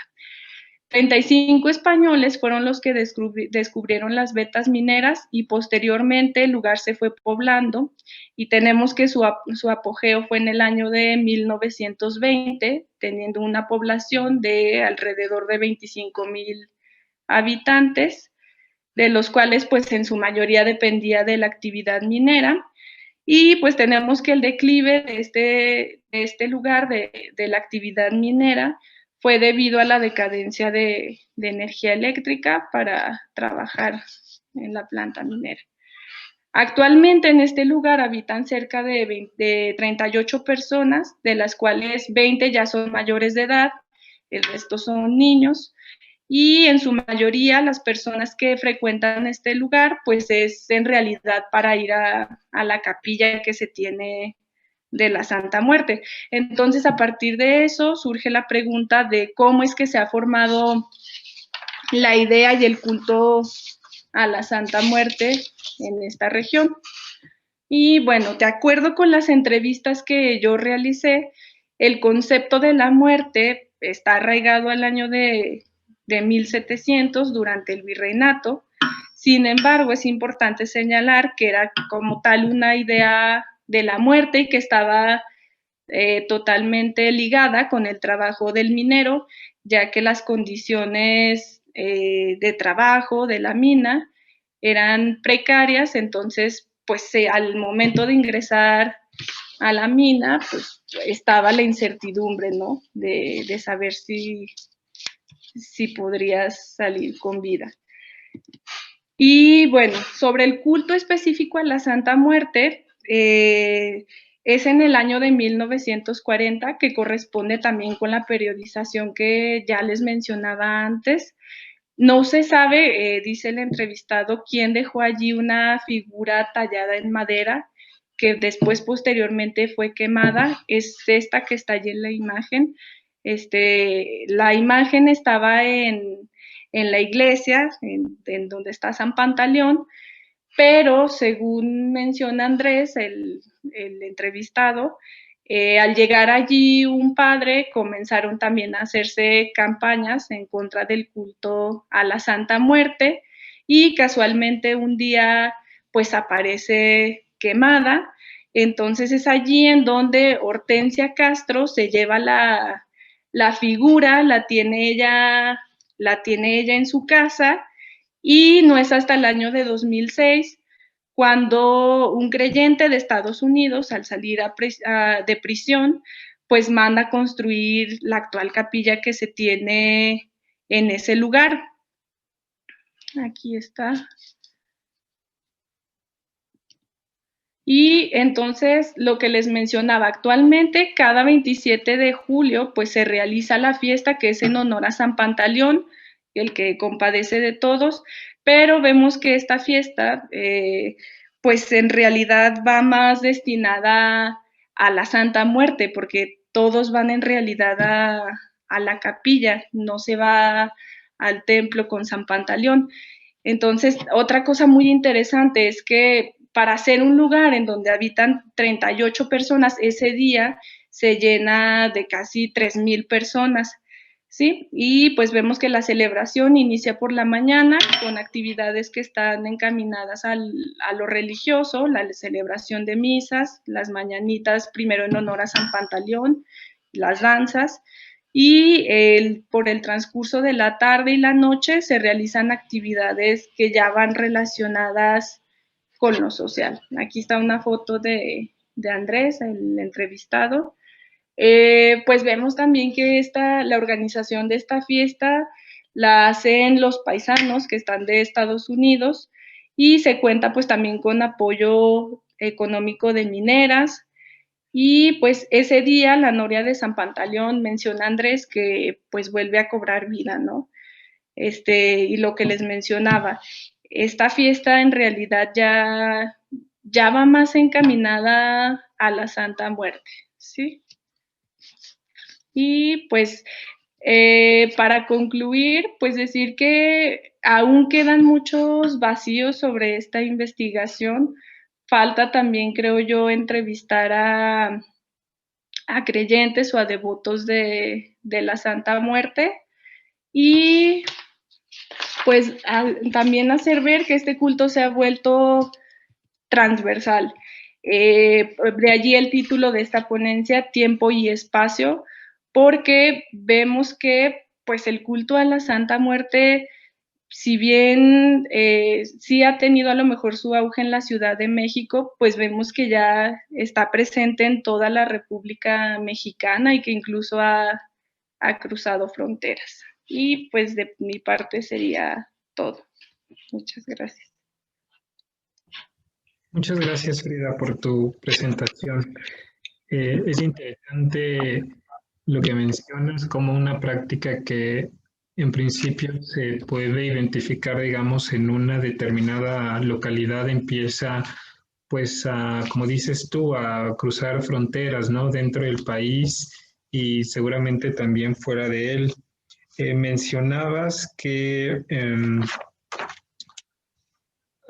incluso las prácticas sobre la Santa Muerte se han asociado al ámbito del narcotráfico, ¿no? Y que también ha habido campañas en contra de este tipo de cultos, ¿no? ¿Por qué crees tú que una práctica como esta le enciende tanto los ánimos en un eje contemporáneo? Creo que, bueno, de entrada las campañas surgieron en el sexenio de Felipe Calderón, que le declaró la guerra al narco y que ciertamente, pues tampoco vamos a decir que no fue un santo utilizado por los narcotraficantes, pero creo que sigue encendiendo tanto el ánimo precisamente por lo que el otro compañero decía y por lo que les venía diciendo yo. Hay momentos en que en verdad la religión oficial no permite cierto tipo de prácticas, cierto tipo de creencias, y eso también ha dado pues de qué hablar, ¿no? Entonces sí creo que es un culto que sigue vigente, que todavía hasta la fecha no está consolidado. No sé si responde tu pregunta. Claro que sí. Es interesante, ¿no? Que entre más se prohíba una práctica que tiene vitalidad e importancia en el ámbito actual, mucho más existe esa reacción de respuesta, ¿no? Sí, claro.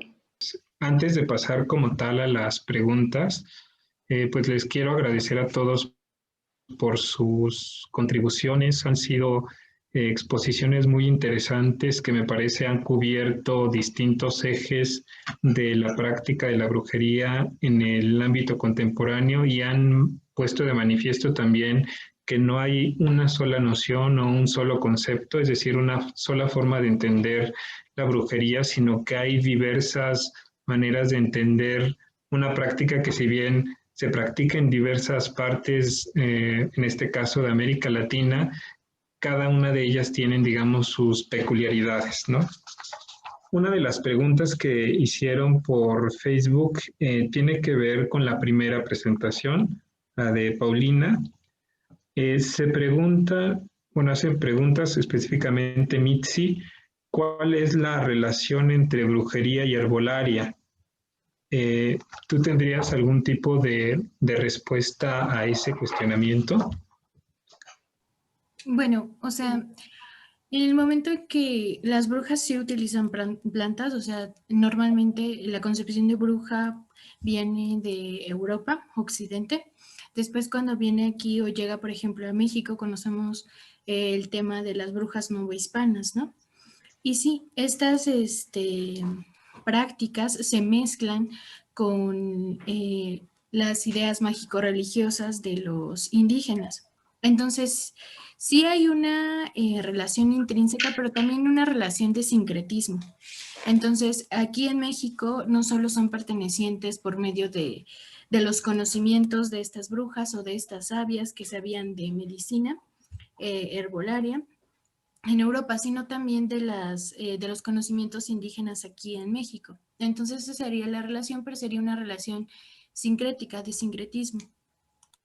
Es un concepto que ha estado presente en distintas ponencias, ¿no? Hablar de mezcla y la mezcla de algún modo implica cultura, pero también implica contacto, ¿no? Entre tradiciones, entre prácticas, que es lo que nos dices. Muchas gracias por contestarnos. También hacen otra pregunta, esta no dirigida a alguien en particular, pero si alguno de ustedes quisiera contestar o todos, pues estaría muy bien. Se pregunta si la definición de la brujería atiende a un aspecto particular, sea de geografía o sea de historia o de sociedad. ¿Ustedes qué responderían a esto? Bueno, me gustaría participar.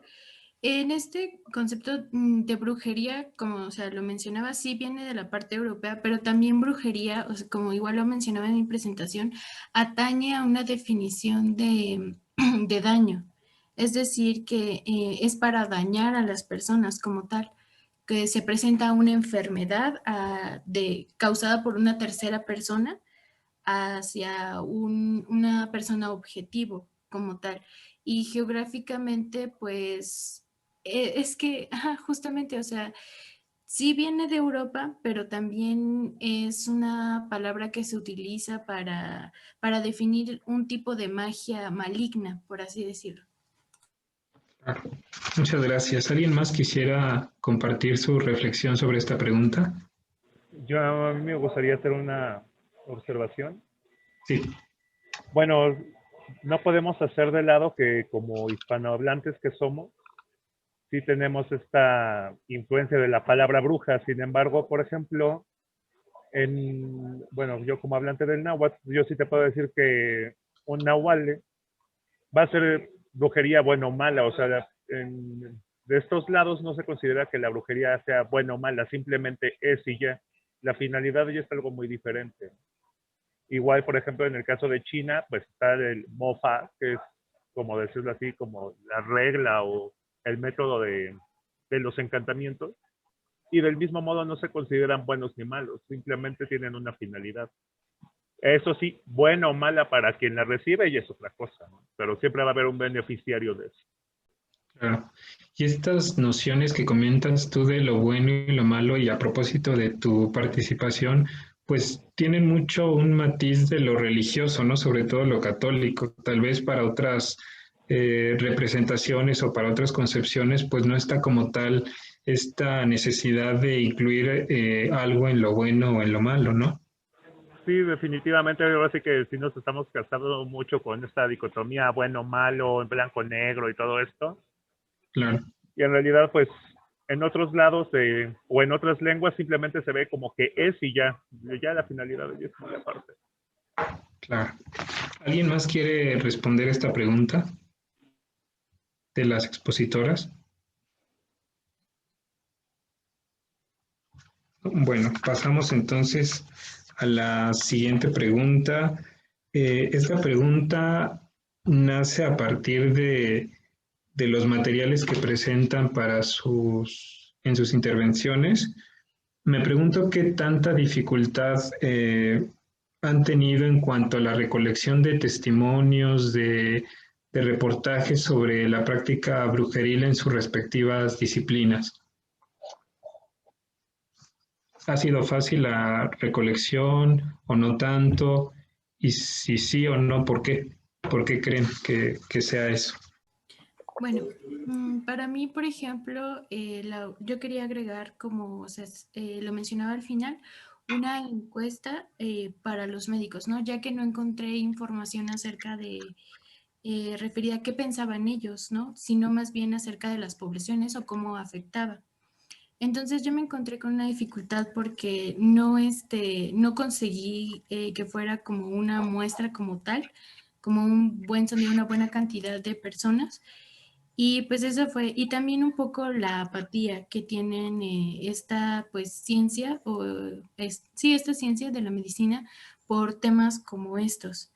Entonces realmente no, es como, justamente como lo mencionaba Paniagua, este psiquiatra español, que pasa desapercibido, que realmente le dan muy poca importancia cuando este contexto en el que se encuentran estas personas debería de ser relevante para la práctica clínica, ya que justamente, o sea, es algo que se está viviendo y las personas siguen creyendo en esto y siguen realizando estas prácticas.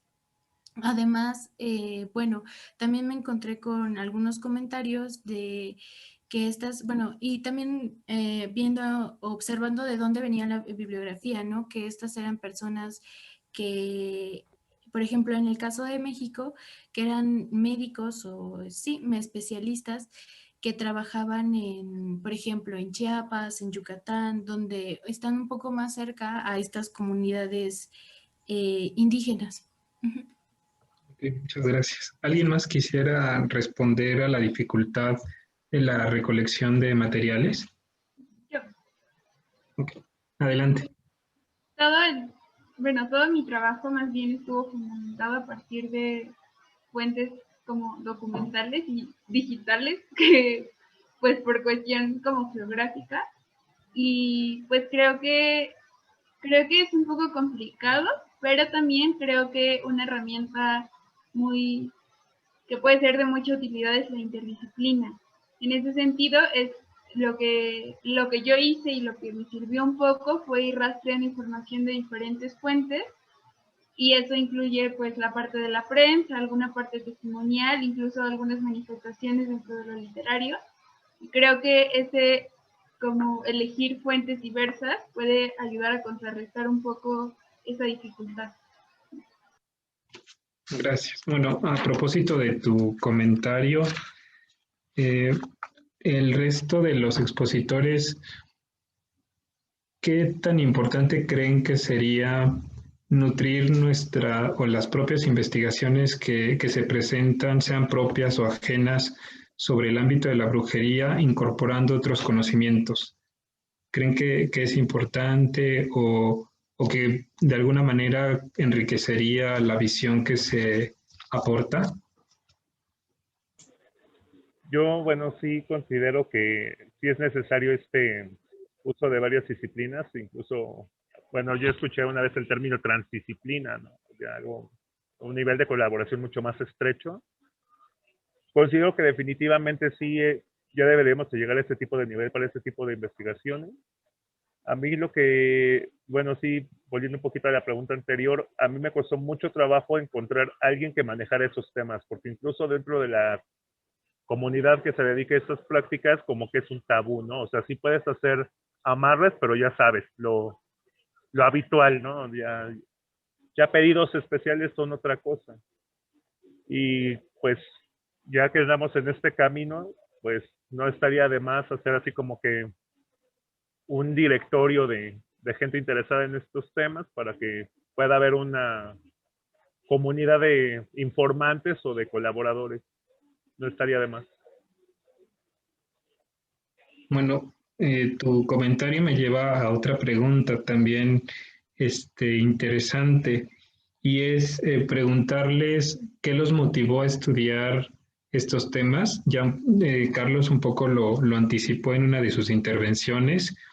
¿Qué tanto se ha estudiado en sus respectivas disciplinas, sea psicología, sea arqueología, letras? ¿Y por qué sería importante continuar estudiando pues un tema que es actual, ¿no? Contemporáneo, justamente?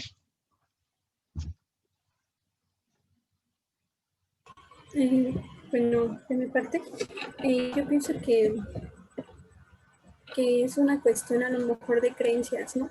Por ejemplo, como ya lo mencionaban, ese sincretismo que se establece entre las prácticas. Por ejemplo, yo podría decir, no, pues yo estudio psicología, ¿no? Mis creencias son otras. y con respecto a estas personas que practican la brujería, sus creencias son otras. O sea, es cuestión como, digamos, de contexto. Entonces, digamos que ahí es en donde entra pues esta situación, ¿no? Es importante relacionar cierto pensamiento con otro pensamiento para poder enriquecer más pues las diversas perspectivas de ver, porque igual lo comentábamos hace mucho tiempo que podría a lo mejor no ser funcional para mí, ¿no? Pero para otra persona podría ser funcional. Entonces ahí entra la cuestión de, pues es importante realizarlo, es importante investigar con respecto a este tipo de personas, porque, bueno, a este tipo de prácticas también, ¿no? Porque como comentaba una compañera, pues no hay mucha referencia con respecto a este tipo de prácticas. Entonces, sí, igual con respecto a mi compañera Julisa, que realizamos la investigación, sí hubo igual limitantes en cuanto a las referencias, porque no encontrábamos tantas fuentes, ¿no? Que nos hablaran acerca de sus prácticas. Entonces, más que nada fue esa la motivación para realizar este estudio, ¿no? Estas entrevistas para conocer su mundo, su forma de ver, la forma en que practican, porque pues existe un cierto recelo en cuanto a ellos, ¿no? De compartir a lo mejor cómo realizan estas prácticas con las personas, y muchos ocupan diversas técnicas, ¿no? Por así decirlo, ocupan otras prácticas, no son las mismas en todos. Entonces eso fue una motivación también. Y en ese sentido también, pues, todas las presentaciones que ustedes están exponiendo de algún modo vendrían a cubrir un terreno prácticamente todavía inexplorado, ¿no? Sería una contribución interesante, y que para los que nos interesa pues estudiar la brujería sería como un recurso al que podríamos asistir en determinado momento para seguir enriqueciendo los estudios sobre la brujería, pero también para mirar hacia otras direcciones, ¿no? ¿Alguien más quiere compartir su experiencia o su interés? ¿Cómo surgió?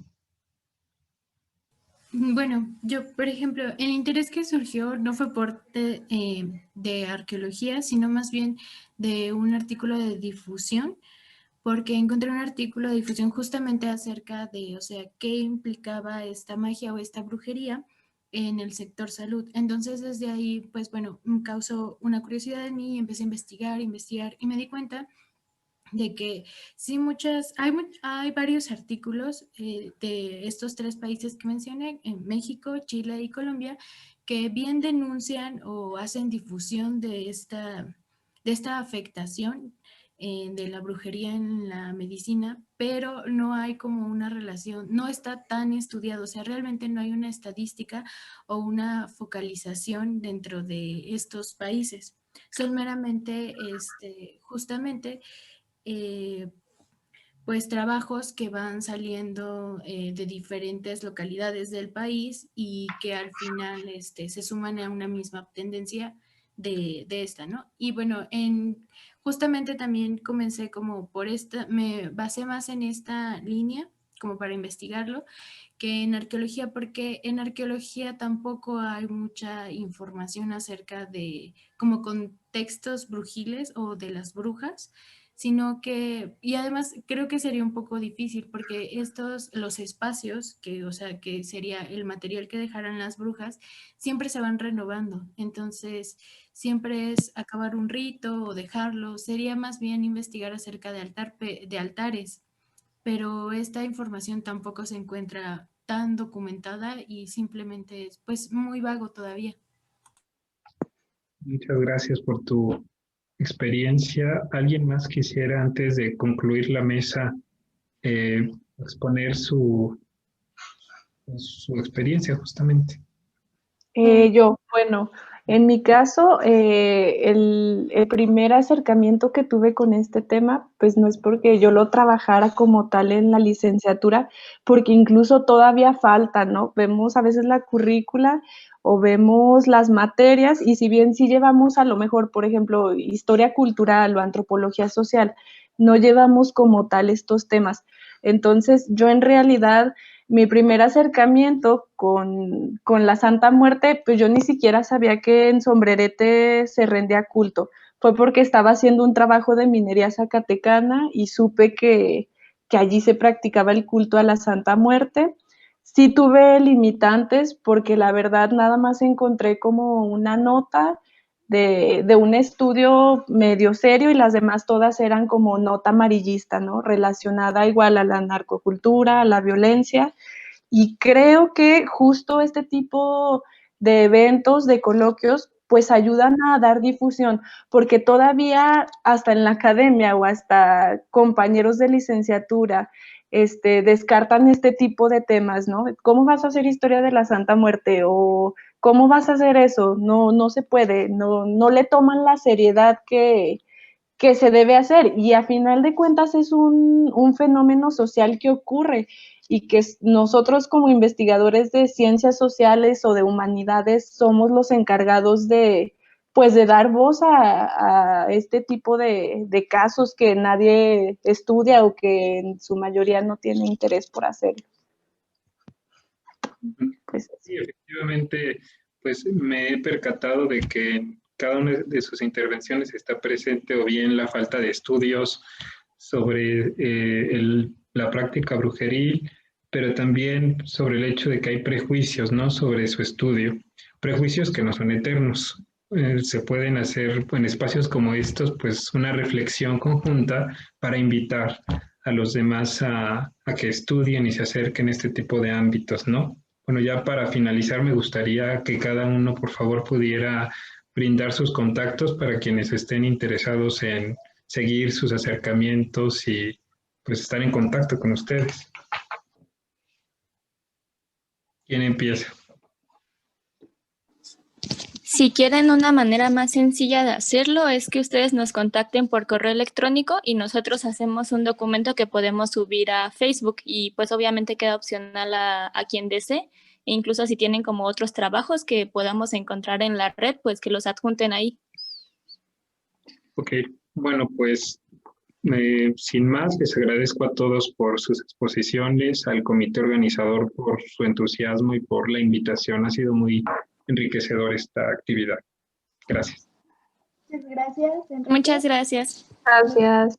Te agradecemos por tu excelente labor como moderador en esta mesa. Muchas gracias por eso, por tu trabajo, por dedicarte a cada una de las ponencias.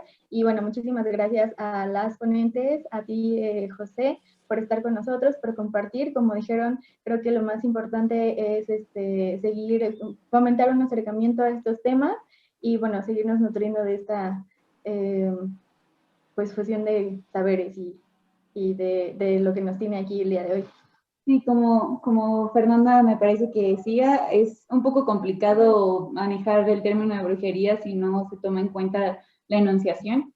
Y sabíamos que estas cosas iban a suceder cuando lanzamos el coloquio, pero precisamente a lo que queríamos llegar era este tipo de reflexiones entre todos, colaborativas y sobre todo interdisciplinarias, como bien lo hace el Colegio de Estudios Latinoamericanos, que nos dedicamos a tener esta relación entre diferentes tópicos, ¿no? Entonces, me parece muy rescatable y sobre todo que podemos comparar, si tuvieron la oportunidad de ver la mesa anterior, el tipo de acercamientos que se tenían hacia la brujería en la primera mesa, que nos llevaron desde la literatura hasta la herbolaria, acercamientos igual personales, a esta mesa que nos lleva a experiencias de otras personas, pero que también nos interpelan, ¿no?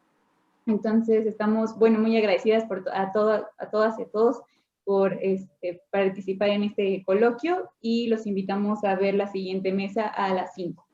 Muchísimas gracias a todas, a todos. Gracias.